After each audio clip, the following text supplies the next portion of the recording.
So this is a quick demo of the GeoJSON dashboard in that.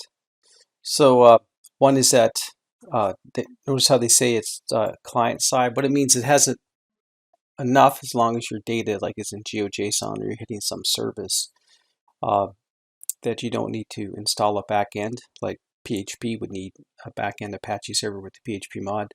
Again, are some of the usual suspects: Bootstrap, Leaflet, right? C3 and the filter and that, and a little bit of jQuery. And remember how I said that Allah SQL, right? That thing looks golden in that in terms of adding functionality to your site. So you have a sort of a working demo. It is a template. You kind of like the concept would be, maybe you tweak your base map and drop your layers in, but this would be close to the interface that you want. So you when you look at this, like we can have built-in charts. So they have a charts tab. How many do you want? And what columns you want to build them on. So that's all. You can have some charts ready to go. And that. The big thing probably when I look at it, like we have charting functionality in other places. So the sweet spot or the thing that looks interesting is the filter data one. And this is where you're using, it's not a bad web interface. You pick a column like status, it goes in and figures out like the unique value list and that, and you can just apply the filter and that will filter your records. So pretty simple interface. It's not bad because it would be easy to teach someone how to use that. And then also, so how many features are visible, it keeps track of that in the map active features. I think we saw that with the easeRI one. Then you can export the data as the built-in CSV, Excel, and PDF if people need to download data.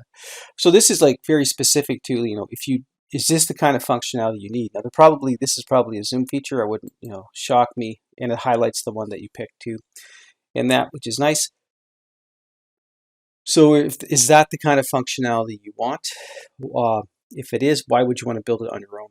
And that, and again, like there seemed to be a lot of activity around 2016, and these have quieted down. But there's some concepts in here, like the Allah SQL and stuff that would be interesting to have as part of an app, but only if you needed that type of functionality in your web app. And that it's Bootstrap, so it's supposed to, I guess, how shall we say, resize. How well it takes advantage of that, I don't know. Get that to shrink. Oh, it keeps going off screen. And that. So how much resizing it really does in the tables, I'm not sure. Right? Turn the scroll bars on and stuff like that. But that. So we'll see. Did move the menu over, so there's a little bit of stuff happening there. So that's not too bad if you're on a tablet.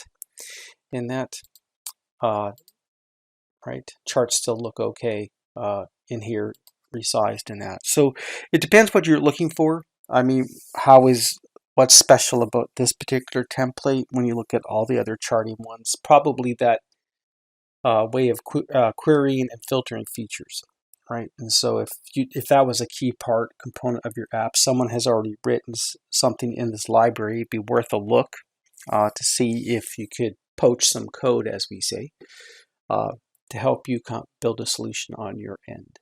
So we'll wrap that there. That's all for now.